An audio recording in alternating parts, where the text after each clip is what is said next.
Salam sejahtera, saudara yang kekasih di dalam nama Tuhan Yesus Kristus.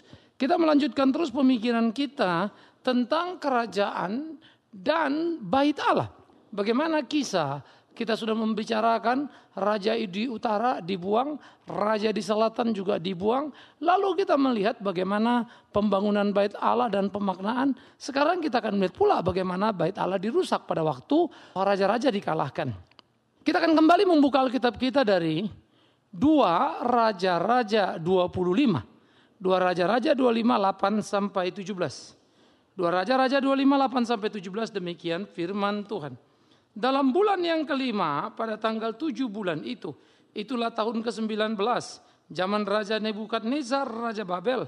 Datanglah Nebuzaradan, kepala pasukan pengawal, pegawai Raja Babel ke Yerusalem.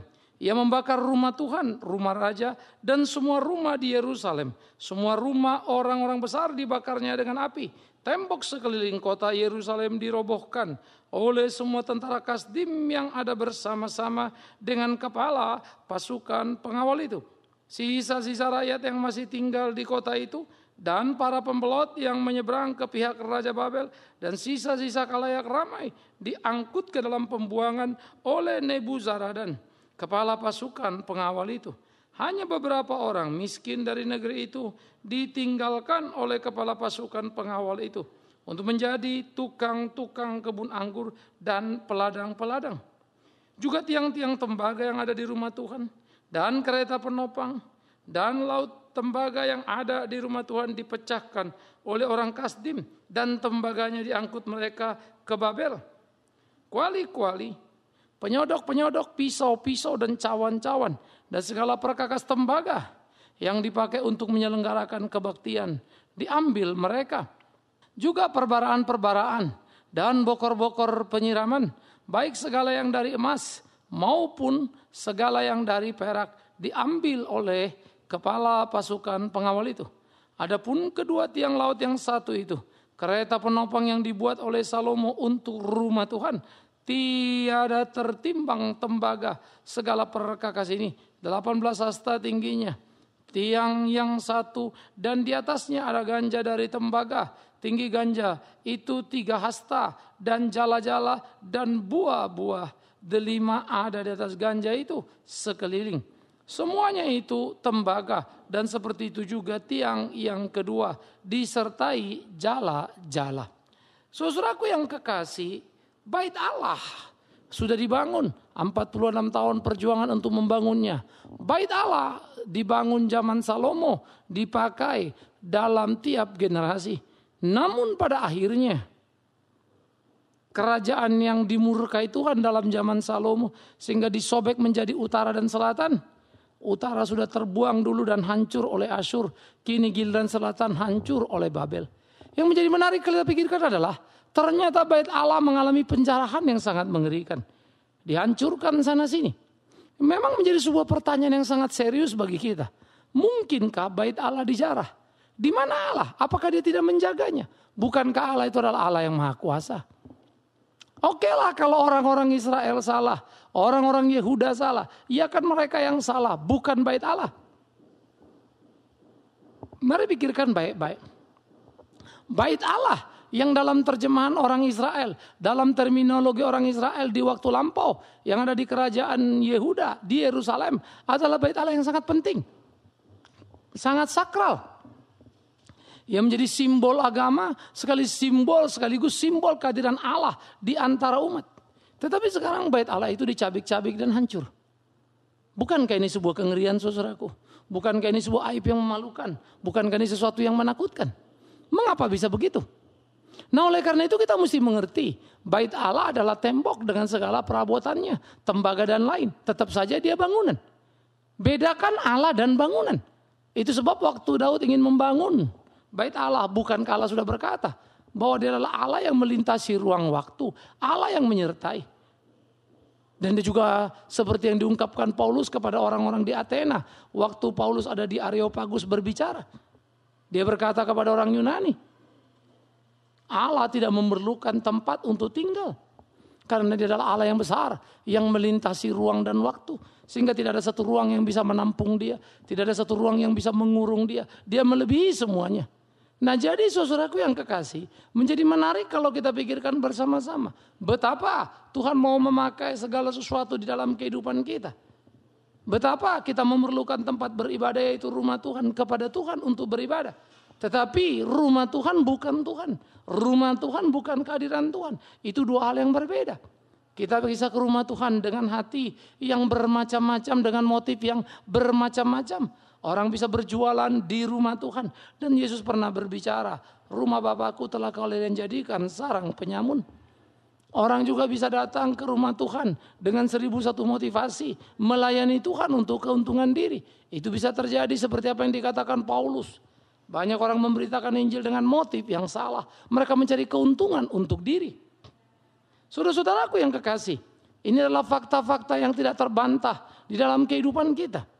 Ini menjadi fakta-fakta yang bisa digugat kepada tiap orang di dalam tiap generasi. Supaya sungguh-sungguh menyadari betapa hidup kita seringkali terjebak pada kemunafikan yang menakutkan. Sehingga hidup kita menjadi noda-noda yang tidak menyenangkan hati Tuhan. Mari kita renungkan. Mari kita pikirkan supaya kita bisa berbicara dengan sungguh-sungguh di dalam konteks kebenaran. Jadi bait Allah adalah bait Allah tempat orang beribadah. Tapi bait Allah bukan kehadiran Allah. Bait Allah adalah bait Allah tempat orang beribadah. Tapi bait Allah bukan Allah itu. Harus hati-hati. Karena kita bisa beribadah nggak di luar bait Allah? Ya bisa. Apalagi di dalam kekinian masa sesudah era Kristus mati di atas kayu salib. Ya. Tetapi sebagai simbol memang diperlukan dalam ritual keagamaan. Namun ritual akan mati tanpa spiritual yang hidup. Yang penting adalah spiritualnya kan begitu. Nah sehingga orang Israel sekarang ketika mereka dibuang. Ya orang terakhir ini kerajaan Yehuda. Dibuang ke Babel. Bayangkan bait Allah lululan tak karu-karuan. Dihancurin tembok Yerusalem dihancurin. Dan dijarah besar-besaran. Seluruh peralatan-peralatan khusus yang terbuat dari tembaga. Yang pada waktu itu, pada masa itu barang sangat bernilai. Dibawa semuanya. Saudara-saudara, mengerikan sekali. Itu menjadi sebuah perampokan. Itu menjadi sebuah penjarahan besar-besaran. Ironis. Tidak ternilai barang yang mereka bawa. Pasti mahal sekali karena dibangun dalam kejayaan Salomo sebagai raja. Di mana perekonomian cukup kuat pada waktu itu. Tetapi sekarang kemudian menjadi penjarahan. Nah mari kita lihat. Sehingga perubuhan atau penghancuran bait Allah yang pertama adalah oleh kerajaan Babel. Dibangun oleh Salomo, lalu pertama kali dihancurkan. Bangsa itu terbuang, bait Allah dirubuhkan, tembok-tembok dihancurkan. Nah jadi pada waktu tembok Yerusalem mengalami kerusakan paling parah, bait Allah dijarah. Maka apa yang kita bisa belajar dari apa yang tadi kita sudah bicarakan di depan? Yang pertama yang kita bisa belajar, jangan pernah berpikir bait Allah adalah Allah yang tidak bisa dirubuhkan. Bait Allah adalah bait Allah. Allah adalah Allah. Allah bukan bait Allah. Jadi perhatikan baik-baik. Si munafik ahli Taurat, orang Farisi selalu berada di bait Allah. Tapi Allah tidak ada di dalam hati mereka. Mereka melawan bahkan menyalibkan Yesus Kristus Tuhan. Maka mundur ke belakang itu yang terjadi pada orang-orang Yehuda. Mereka tidak lagi taat kepada Allah yang berdaulat. Mereka selalu berontak dan mencari jalannya. Tapi bait Allah ada di sana dan mereka selalu hadir dan beribadah. Tapi mereka hanya mau memakai bait Allah untuk melegalitas seluruh rancangan pikiran mereka. Sehingga apapun yang mereka putuskan seakan-akan rohani dan menjadi sah menjadi sebuah keputusan karena diputuskan di dalam bait Allah. Maka apa yang terjadi? Ingat bait Allah bukan Allah. Dan Allah bukan bait Allah. Itu dua hal yang berbeda.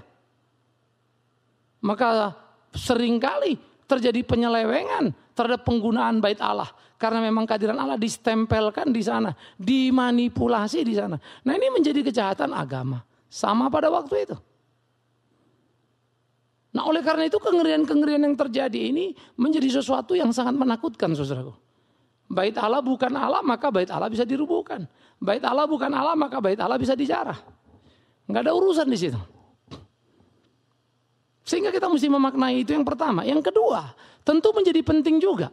Pada waktu orang Yehuda dibuang ke pembuangan, lalu bait Allah dihancurkan, khususnya tembok-tembok Yerusalem, tembok-tembok kota, tembok-tembok kebanggaan. Nah, itu menjadi sebuah peringatan yang sangat serius bagi orang-orang Israel. Baik yang utara yang sudah dihabisi oleh Asyur maupun selatan oleh Babel. Betapa mereka sekarang menjadi bangsa yang terpuruk. Bangsa tanpa kerajaan, bangsa tanpa ibu kota, bangsa tanpa raja, dan juga bangsa tanpa bait Allah. Padahal di kolong langit ini, monoteisme satu-satunya adalah mereka. Yang mengenal Allah satu-satunya adalah mereka. Tetapi sekarang, seluruh kebanggaan yang menempel pada diri sirna sudah. Apakah Tuhan tidak berdaya? Apakah Tuhan tidak mampu menjaga? Sangat mampu sekali. Tetapi bagaimana sekarang simbol itu dihancurkan oleh kuasa Tuhan sendiri lewat Babel. Harus pikirkan baik-baik. Jadi Allah bisa mengendalikan siapapun termasuk Babel. Dan dia membiarkan Babel untuk merubuhkan, menghancurkan bait Allah dan kejayaannya. Supaya orang Israel itu, orang-orang Yahudi itu belajar betapa mereka ada tempat yang salah. Mereka melawan Allah yang bisa menjaga baitnya. Sekarang mereka harus secara simbolik kalah. Kerajaan mereka hilang. Raja mereka terbuang. Allah meninggalkan mereka. Bait Allah dirubuhkan. Jangan main-main. Nah oleh karena itu saudaraku yang kekasih. Bagaimana seharusnya mengutamakan Allah. Lebih dari apapun dalam kehidupan menjadi sangat penting. Sayang orang Israel lebih mengutamakan gedungnya ketimbang Allahnya. Ritualnya ketimbang spiritualnya. Sehingga mereka harus mengalami kekecewaan yang mendalam. Mereka ditegur oleh Tuhan. Mereka dimarahi oleh Tuhan. Penting bagi mereka menyadari. Jangan macam-macam dalam kehidupan. Lihat kalau Tuhan sudah marah. Mau apa? Oleh karena itulah. Saudaraku yang kekasih di dalam Tuhan. Perlu untuk kita bersama-sama. Dengan sungguh-sungguh memaknai arti dari bait Allah. Bait Allah hanyalah sebuah gedung. Bait Allah tidak sama dengan Allah. Karena itu menaruh pengharapan kepada bait Allah.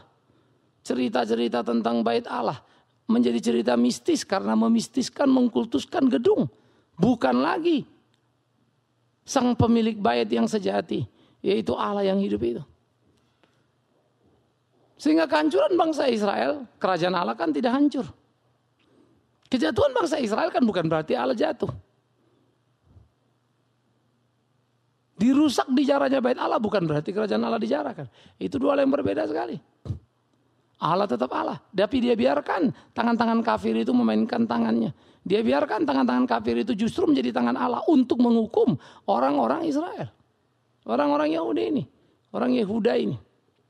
Nah jadi yang pertama bait Allah tidak sama dengan Allah. Dan Allah bukan bait Allah. Itu penting. Dan kita melihat yang kedua. Bagaimana bait Allah dirubuhkan menjadi simbol hilangnya harga diri Yehuda sebagai kerajaan. Kerajaan yang gak punya raja. Ya, orang beragama yang gak punya bait Allah. Nah itu gambarannya. Maka hal yang ketiga yang kita perlu belajar dari sini apa? Maka perubuhan bait Allah itu menjadi simbol penting lagi. Bagaimana Allah meninggalkan, menghukum orang-orang Yehuda. Itu sebab dalam kisah-kisah berikutnya.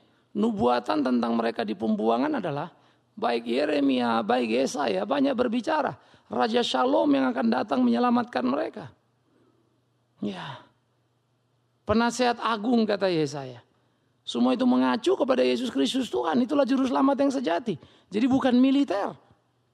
Tapi dalam kekecewaan, kegalauan mereka, mereka terjebak pada pemikiran bahwa mereka kalah terhadap Babel. Mereka tidak merasa mereka sedang dihukum Tuhan. Kadang-kadang mereka kurang mampu untuk mengerti itu. Sehingga pengharapan mereka pun jadi berbalik pengharapan militeristik. Militeristik adalah kalaupun Tuhan datang. Tuhan akan membuat mereka kuat sehingga bisa kalahkan musuh-musuh dalam berperang. Itu sebab waktu Tuhan Yesus datang. Mengajarkan cinta kasih pengampunan pada musuh. Itu mengecewakan buat mereka. Karena mereka salah konsep. Kesalahan konsep akan terus-menerus terjadi dalam kehidupan. Kesalahan konsep akan terus berkembang membuat orang makin hari makin tenggelam dalam perangkap zaman ini. Karena itulah betapa amat sangat perlunya untuk kita melakukan kehendak Tuhan. Betapa amat sangat perlunya untuk kita berjalan perjalanan Tuhan. Betapa amat sangat perlunya untuk kita memahami kebenaran dalam keutuhan. Ini penting. Sehingga kita tidak terjebak saudaraku yang kekasih. Nah ironi-ironi yang terjadi seperti ini. Menjadi sebuah pergumulan yang perlu untuk kita pikirkan dengan serius. Menjadi sesuatu koreksi yang penting. Betapa Allah sudah marah terhadap umatnya dan meninggalkan umatnya yang bentuk simbol di mana bait Allah dijarah. Nanti zaman Yesus lebih berat lagi, rata tanah dan tidak terbangun sampai sekarang. Jadi kita mesti mengerti dulu. Nggak akan ada orang bisa merubuhkan bait Allah tanpa seizin Allah. Kalau Allah izinkan kenapa? Karena dia mau menghukum, ya udah. Jadi jangan bicara melulu soal bait Allah fisik itu. Bicaralah tentang Allah. Yang tidak pernah rubuh, yang tidak pernah hancur, yang tidak pernah dijarah itu. Bedakan, itu dua hal yang sangat prinsip sekali. Jadi jangan terjebak kepada sekedar simbol-simbol. Lalu kita memahami makna yang salah. Lalu mengharapkan nanti bait Allah dibangun lagi, lalu kejayaan Israel datang lagi. No. Allah tetap Allah yang sama. Tapi Israel pun tetap Israel yang sama. Yang tidak selalu mau percaya lagi kepada Allah yang hidup di dalam Yesus Kristus Tuhan itu. Nah jadi saudara yang kekasih, bait Allah dirusak oleh Babel. Siapa yang rusak ini? Nah yang keempat ini penting, sesudah tadi dihukum. Nah Tuhan menghukum Israel dengan tangan Babel, kafir. Apa yang perlu kita belajar di sini? Betapa bait Allah ini dijarah oleh orang kafir. Padahal di dalam permulaan sejarah Israel, kemanapun Israel pergi ketika pulang keluar dari Mesir menuju tanah perjanjian, belum datang, belum sampai, orang sudah pada takut. Yeriko pun ngeri.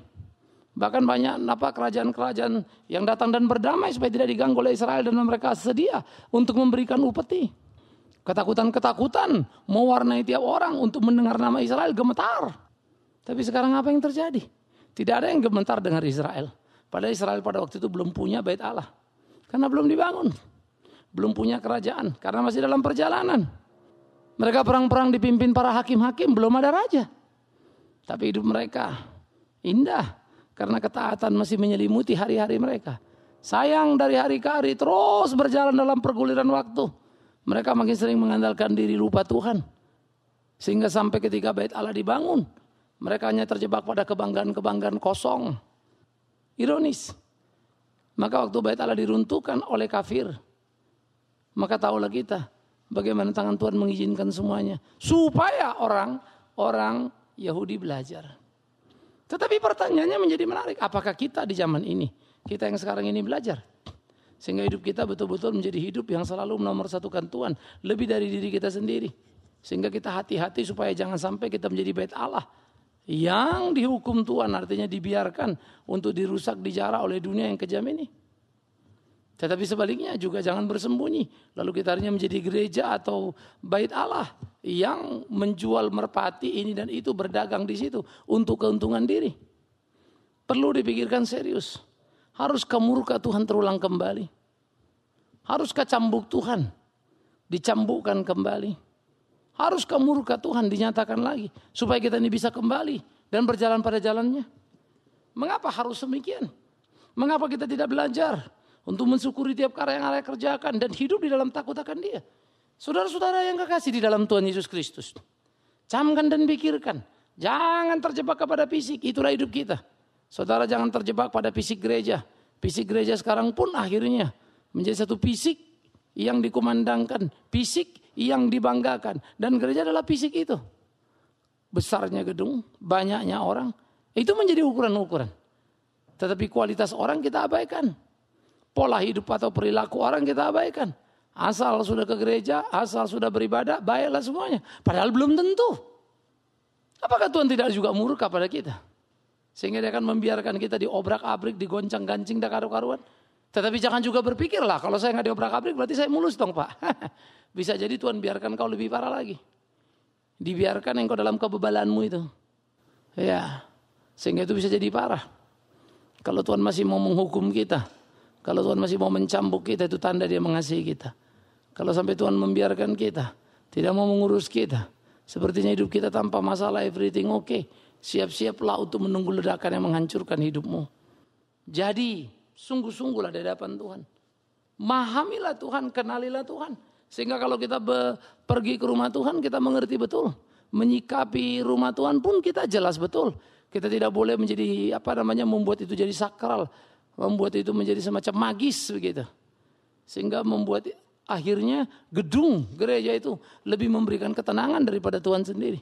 Oh enggak Pak, yang beri saya ketenangan Tuhan. Nah kalau Tuhan berarti enggak ke gedung gereja pun kan Tuhan ada di mana-mana ya. Kenapa tidak? Nah karena itu memang fenomena-fenomena Yang terjadi sekarang ini di mana tren orang bolak-balik keluar masuk gereja dengan harapan mendapatkan ketenangan, itu sebetulnya sangat menyedihkan.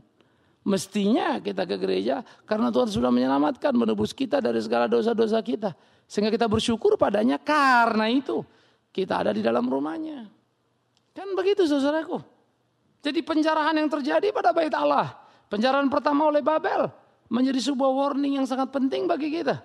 Betapa kita juga perlu kehati-hatian di dalam hidup ini. Supaya kita pun tidak terjebak dalam perangkap yang salah. Akhirnya berbuat hal apa yang Tuhan tidak mau kita lakukan dalam kehidupan kita. Jangan sampai terjebak dan salah. Nah jadi di dalam bagian-bagian seperti inilah saya pikir kita perlu terus-menerus mengkoreksi hidup kita di zaman kita. Tiap zaman tentu punya pergumulan yang berbeda, bukan? Tiap zaman punya nilai-nilai yang harus dihadapi.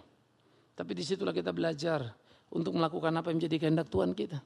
Sehingga dengan demikian saudaraku yang kekasih di dalam Tuhan, kita bisa hidup sungguh-sungguh untuk menyenangkan hati Tuhan.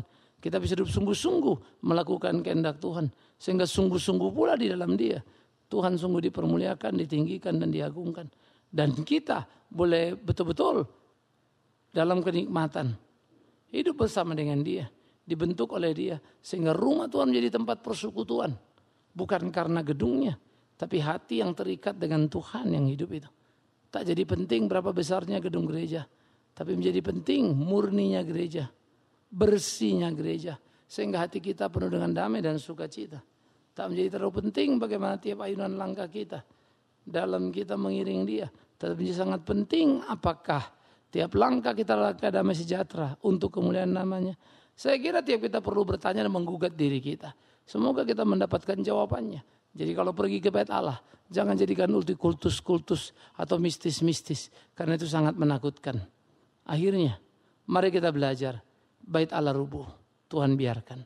Menjadi penghukuman bagi bangsa. Sehingga penyertaan tak lagi nyata dalam tiap langkah-langkah mereka. Dan Babel dengan kekuasaannya menjadi aib dan noda karena mereka terbuang di sana. Kiranya Tuhan menolong kita untuk mengerti kebenaran sejati. Melakukan apa yang jadi kehendaknya. Terpujilah Tuhan kita yang sudah membangun baitnya. Amin. Baik saudara yang kekasih. Sebelum kita berdoa, kita akan mendengarkan dulu beberapa informasi berikut. Doakan dan hadirilah kebaktian Minggu Gereja Reformasi Indonesia Jemaat Antioquia Minggu 19 Oktober 2008 dalam tema Yesus Gembala yang Sejati dengan pengkhotbah Pendeta Bigman Sirait, pemimpin ibadah Leci Sampingan. Ibadah pertama pukul 7.30 dan ibadah kedua pukul 10. Semuanya bertempat di Twin Plaza Hotel, Office Tower, Ruang Visual lantai 2, Slipi, Jakarta Barat. Tak lupa pada pukul 10 ada Tunas, Remaja dan Sekolah Minggu. Ibadah ketiga pukul 16 bertempat di Ambassador Mall lantai 3, Restoran Black Steer. Dan juga ada Sekolah Minggu. Untuk seluruh informasi bisa didapatkan di 56963186, 56963186 atau melalui SMS di 0856923332. Salam kasih Jemaat Antioquia, Ketua Tim Gembala Pendeta Bigman Sirait. Mari kita berdoa. Kami bersyukur dan berterima kasih ya Tuhan. Semakin hari semakin kami mengerti betapa sebetulnya hidup ini dalam kendali-Mu. Betapa gereja adalah gedung sarana tempat kami beribadah dan bukan tujuan kami. Tapi dengan jujur kami mengaku, kami sering terjebak pada perangkap hidup. Sehingga kami berjalan menurut arah kami, melakukan apa yang Tuhan tidak kehendaki. Karena itulah kami mau belajar, supaya hidup kami menyenangkan hati-Mu, melakukan kehendak-Mu, tidak terpancing pada zaman yang salah. Tapi tetap berjalan di jalan yang menjadi kehendak Tuhan saja. Demi Yesus Tuhan yang hidup. Kami berdoa bersyukur dan terus mohon pimpinan Tuhan. Supaya kami boleh menjadi orang Kristen yang sungguh-sungguh dalam memahami apa yang menjadi kehendak-Mu. Terpujilah nama Tuhan. Amin.